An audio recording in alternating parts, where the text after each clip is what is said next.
Welcome to this webinar. The topic today is data exchange automation in engine overhaul. And this is an important topic because for these engine shop visits, even just on the operator side, it takes about 3 to 7 days of manual work, just routine data input work. And then that same work is also multiplied on the MRO side and typically also on the OEM side. And we are from Koko Systems. We are an aviation IT company. We are focused in helping our partners in the industry to share and utilize data. And my name is Henrik Ollus. I'm a customer success manager and I work on the solution delivery side. So I work with delivering data exchange solutions to our strategic partners.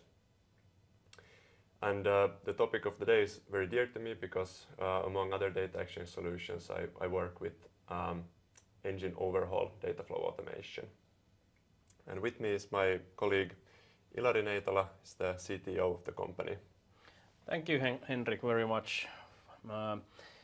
So my name is Ilari Neitola, and as you mentioned, CTO of the company, also founder of Koko Systems. I have been working with aviation digitalization now for about 15 years, and during those years my main focus has been on improving the productivity and efficiency within the industry through digital solutions, and mostly in the context of aircraft maintenance. So I'm very interested to talk about today's topic with you, Henrik, but let's start to discuss a little bit more why this topic is so important. Yeah, good question.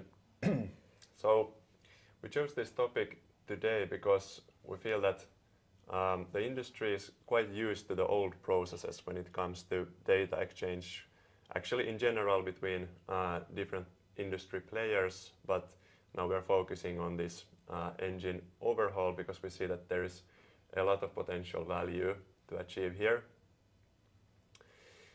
And when we are working with other partners in the industry, we noticed that quite a lot of industry players don't know of the possibility even here to improve the data exchange in engine overhaul.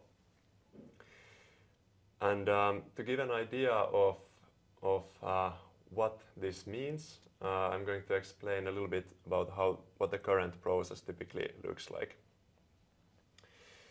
So when the engine is sent from the operator to the MRO, the operator of course has all of the data related to that engine in their own system, but for the data exchange they export that data onto reports, typically PDF, perhaps Excel sheets, and then send that data over to the MRO, where that data is then manually input into the maintenance and engineering system on the MRO side.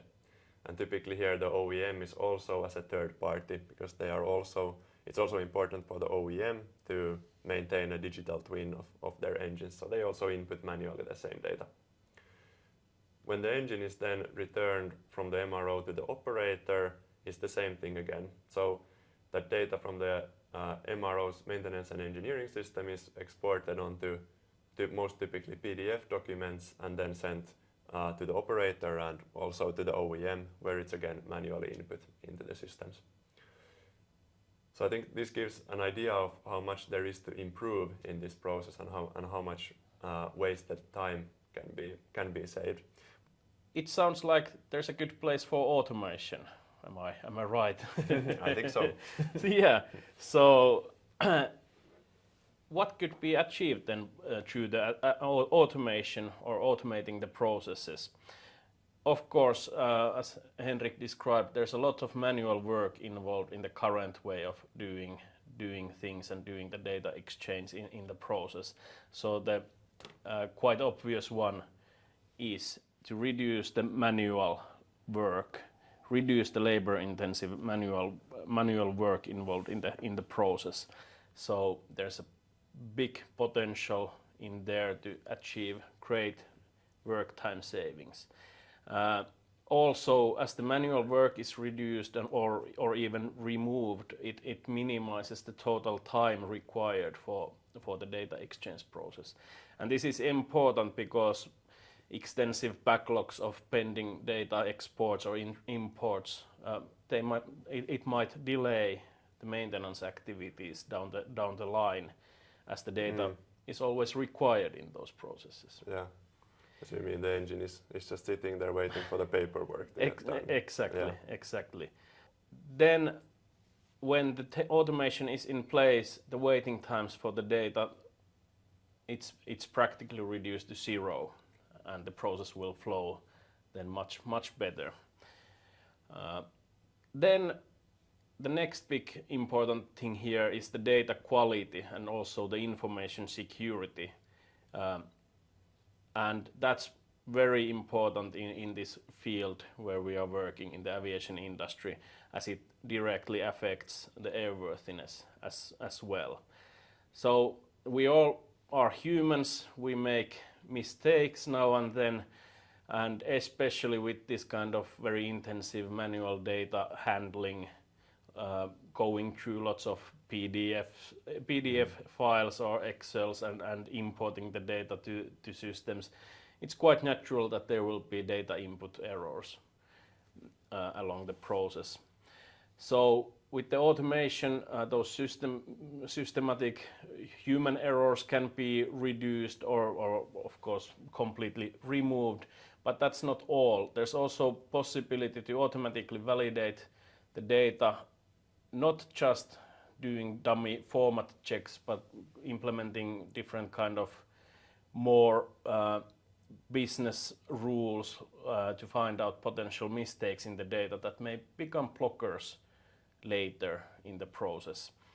And correcting the data later in the process is always much more time consuming and much more expensive then. Regarding the information security, it's not always only about the confidentiality, which is of course the big part, but it's also about the integrity and availability of the data and information. And in this case, when the manual effort of the human input is reduced or removed, there's less possibilities for the data to change or corrupt during the transfer.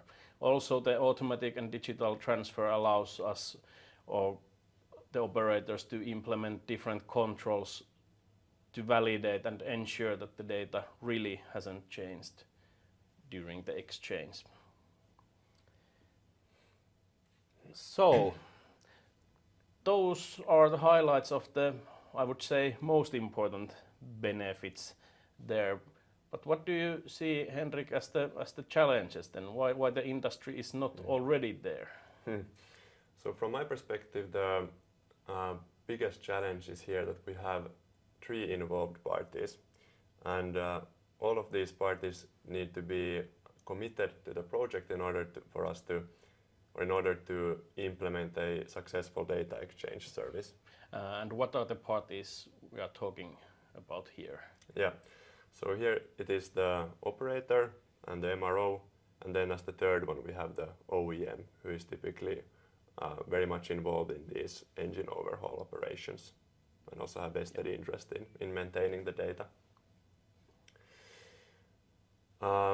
So then the challenge, why is it challenging to have 3 parties? Well, it makes the data exchange solution more complex, but more importantly, in order for the project and the implementation of this data exchange solution to be successful, each of these parties really need to see the value in it. So the solution needs to be designed so that each of the 3 parties have clear value drivers, and that's what we really see as an important part of any project where we are creating something completely new. It means that there will be challenges along the way, and to ensure good collaboration during the project, there really needs to be the motivation for each of those involved parties. So that's the challenge that I see from the business side. But Ilari, how do you see the technical challenges in this solution? Yeah, there are definitely technical challenges involved as well, and it's most related to interfacing with the maintenance and engineering systems and the ERP systems, which are the producers and the consumers of the data we are talking here about. So in this industry, there are various different M&E systems used, couple of very well-known systems, and then a big amount of other systems as well. And as the different stakeholders, they normally use, or it's quite usual that they have different systems. Also the operators or airlines, they are using multiple MRO providers. There's always a mismatch between the different systems there. Also in the case that the stakeholders are using the same M&E vendor, the systems might have been configured differently, and there might be mismatches in the naming conventions and identifiers of data and so on. So there are multiple sources for the potential challenges. Of course, the most obvious ones are that there is no technical capability to export the data, or there's no technical capability to import the data. And also what I mentioned earlier, there's a mismatch between the critical identifiers of the data, such as part numbers, serial numbers, component trees, component hierarchies, and so on. So there are various technical challenges ahead when increasing the automation level in the process. Yeah, so what I'm understanding is that even if the operator and the MRO are using the same maintenance and engineering system, it's still not straightforward to implement the data exchange. That's exactly the case. And based on our experience, it's nearly always the case that there are at least some level of mismatches in the data or in the identifiers, which creates the need of some kind of solution in between of the two systems. Yeah, just because of how operators have different processes and how they use the system, and the data input is different. Exactly. So then, how would we solve these challenges with different data formats? Yeah, that's a very good question, and of course these kind of issues are normally solved through some level of standardization, and it's also true in this case. The industry has already developed a standard which can be greatly utilized in this process, and it's called the Spec 2500 aircraft transfer records. And it has been developed by the ATAE business program exactly for the use case of exchanging operational and maintenance data between the different stakeholders within the industry.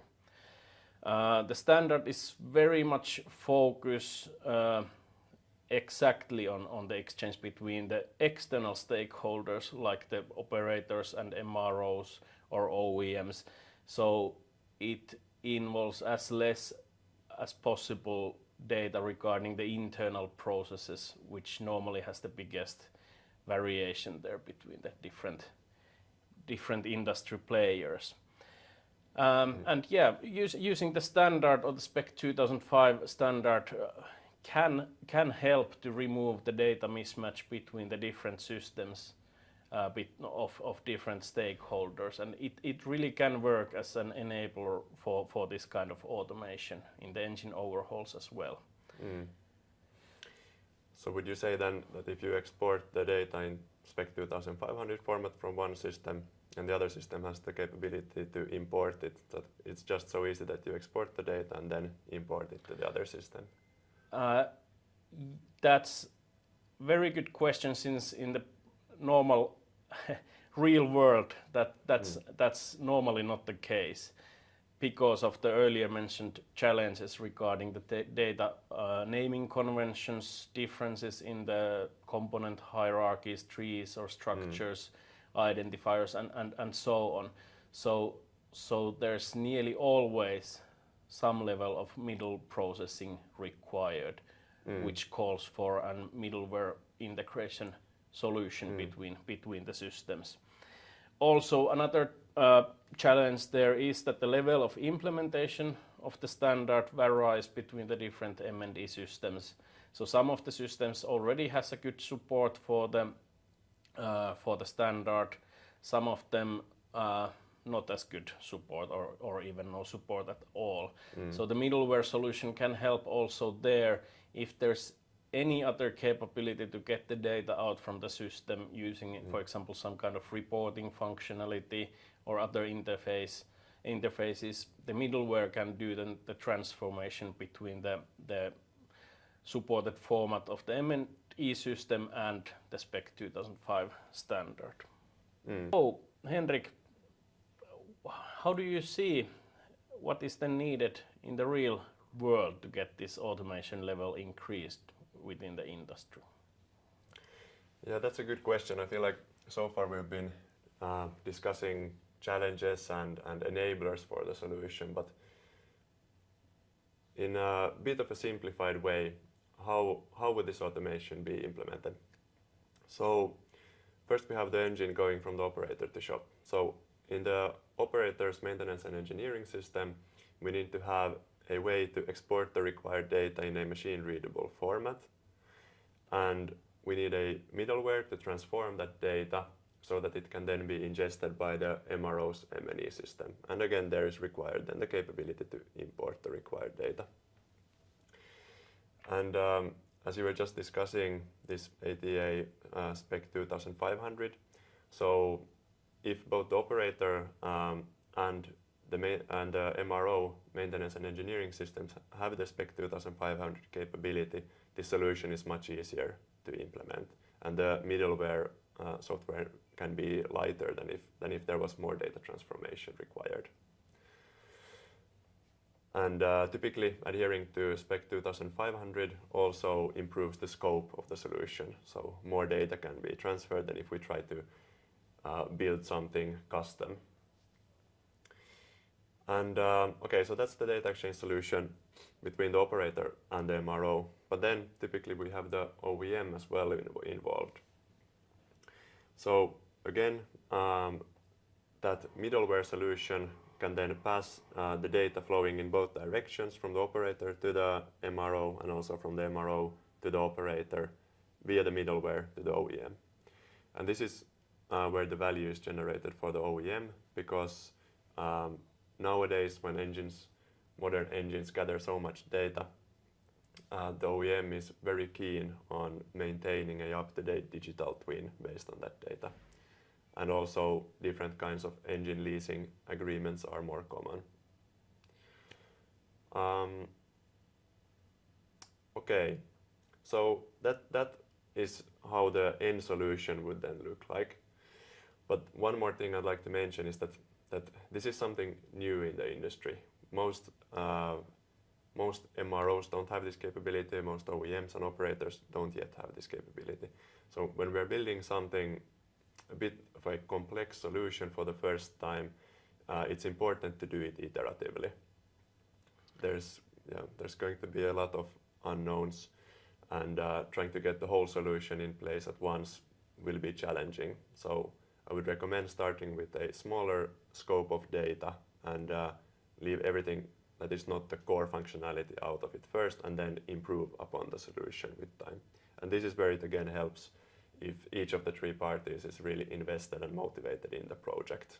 So then to implement an MVP first and then keep iterating on that.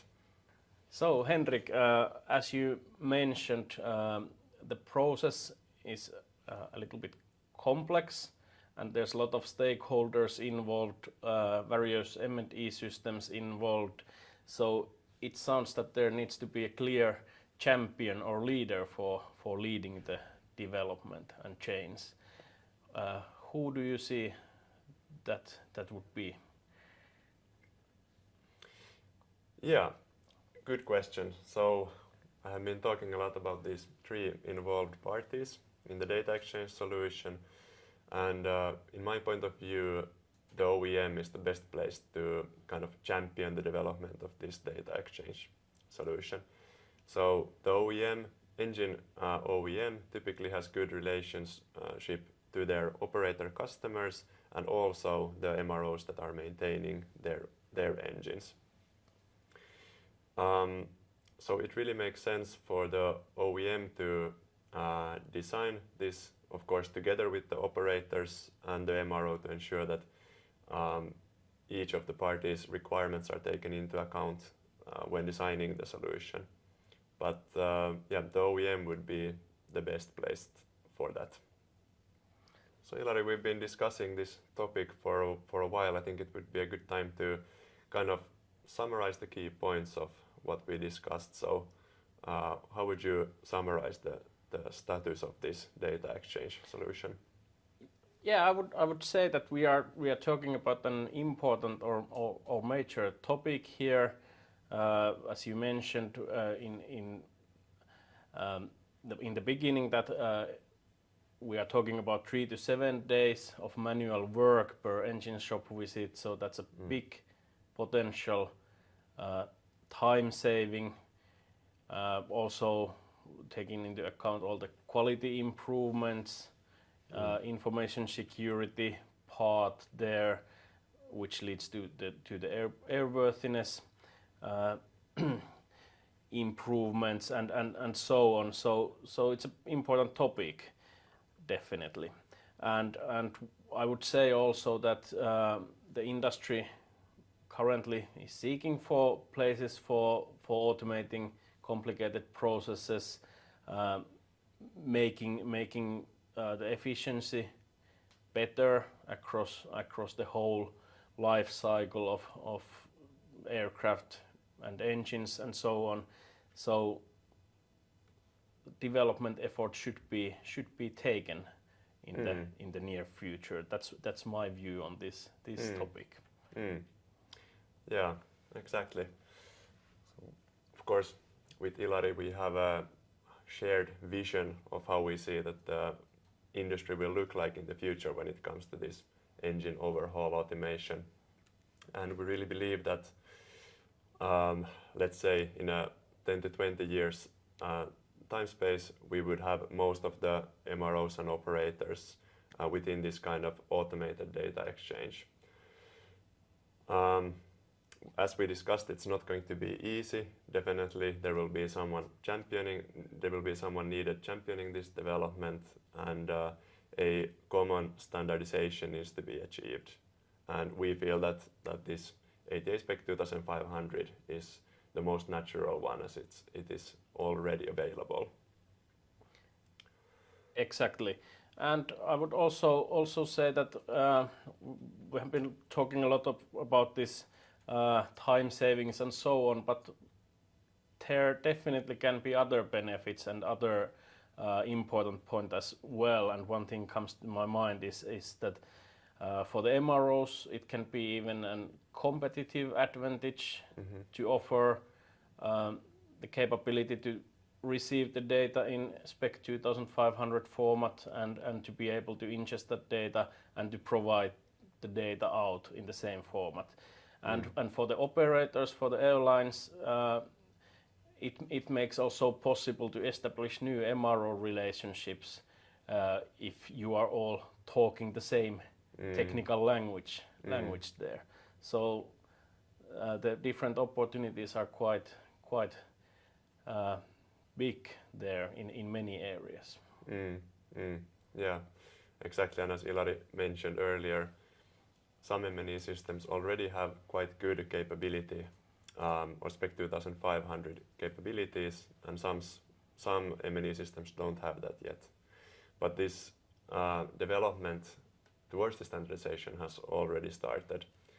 And I thought of this when you mentioned the MROs having a competitive advantage. So I think it will be a no-brainer when more and more operators implement this automation, that they will then choose MROs to overhaul their engines that have this capability to support them, because the time savings are real for the operator. Exactly. All right. So I think we have covered most of the topics we wanted to talk about today. What would you say in the end, Henrik? Well, I'd say that as we are working within this field, we are always thrilled to talk with other industry players and other professionals in our industry about this. So we will really appreciate any comments that you leave on this webinar, or if you contact us directly if you have any questions or thoughts related to what we have discussed today.